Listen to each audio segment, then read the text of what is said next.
on the phone with us right now is the rabbi of a major important congregation here in Manhattan. I'm going to say it one way that no one calls it Kehilat Yeshurun, but it's KJ. Everyone calls it KJ. His name is Rabbi Chaim Steinmetz. And Rabbi, we've been talking all morning about the situation. First of all, we have this denial of service vow from a coffee shop. I mean, this is like Germany in 1938 because Dan Goldman supposedly supports Israel. There is going to be a protest outside that shop today at 9 a.m., by the way. But still, Rabbi, it seems to me, and I know you're a leader of an important community, but an important congregation, but it just seems to us in this studio, Jews and non-Jews in the studio right now, that the Jewish community is not responding strongly enough to this. Well, I think I agree. I think we need to stand up, even if it won't necessarily influence the people who are out to get us, because I don't think it will. It may even encourage them further. But I think we need to stand up so that our own community understands that we're not weak, we're not frightened.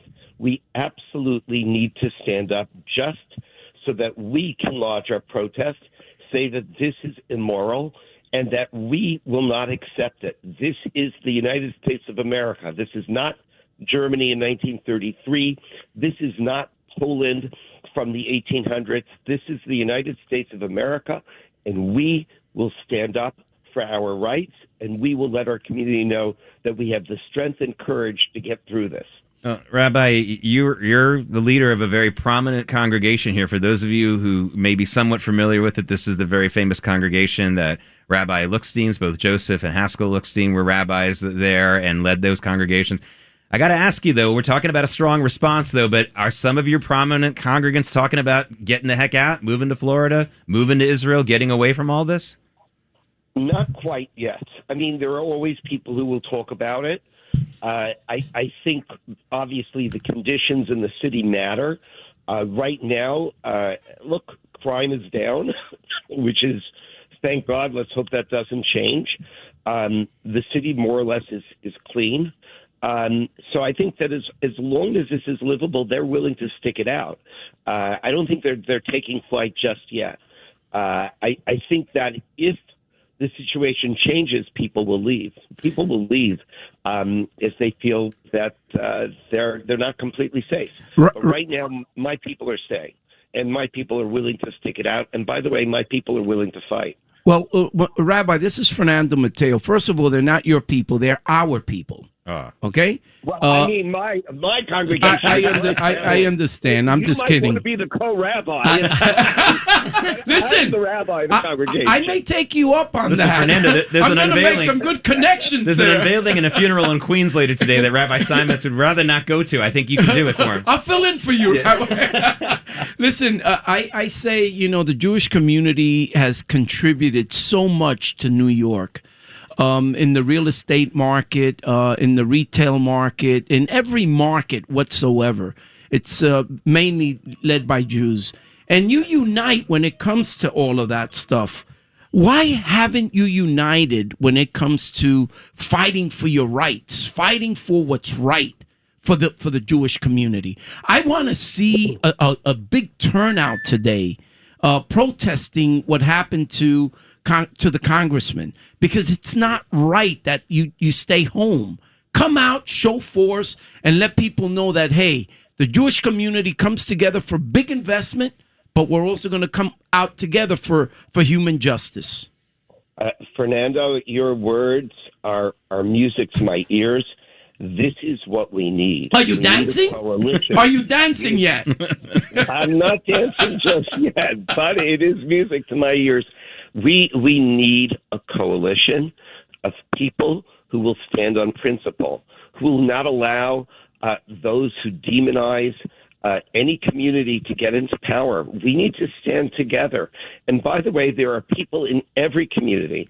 And I want to say that even in the Muslim community, although sometimes they're bullied by others, there are people in every community that understand what it means to have a New York that is safe, a New York that is open to investment, because that's the only way that New York will work, a New York in which everyone can come together. By the way, that's the New York we had.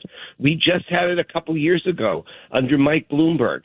Why would we throw this away? And we need to all come together and pull together a coalition, not of any political stripe, just of people who are like-minded, who are moderate, who get and understand what we need to do for the future. Just have about 30 seconds left, Rabbi, but, the historical report card is out there. When you do these kinds of things to the Jews, it ruins the whole nation. Spain, Russia, even England lost some prominence at some point. Spain is in deep trouble right now. Yeah. Honestly, this isn't just about New York. It's about the whole country, isn't it? They have a worthless prime minister in Spain. I mean, look, there's an analogy. They always call it the canary in the coal mine, where they would put canaries in coal mines, that they would be ones that are sensitive and die because of the noxious fumes in the coal mine. We the Jews are the canary in the coal mine. We're the easiest to demonize. We're the easiest to attack. But once one group is attacked, then the next group is attacked, and the group after that is attacked. And we know that. And so I turn to all people of goodwill in New York City and say, let's get together, because what is happening now, the rhetoric the mayor has pushed out, is unacceptable. It is actually reckless, and it's an invitation to violence. So please, all people of goodwill, let's get together. Let's make this city what it really, truly can be. All right, go ahead, Judge, real quick. Rabbi, it's Judge Richard Weinberg. I want to share with you and our audience the famous words of Martin Niemeyer, the German pastor, who said, first they came for the communists, and I did not speak out because I was not a communist. Then they came for the socialists, and I did not speak out because I was not a socialist. Then they came for the trade unionists, and I did not speak out because I was not a trade unionist. Then they came for the Jews, and I did not speak out because I was not a Jew. Then they came for me, and there was no one left to speak out for me. That's the message. That's the important thing people have to understand. Yes.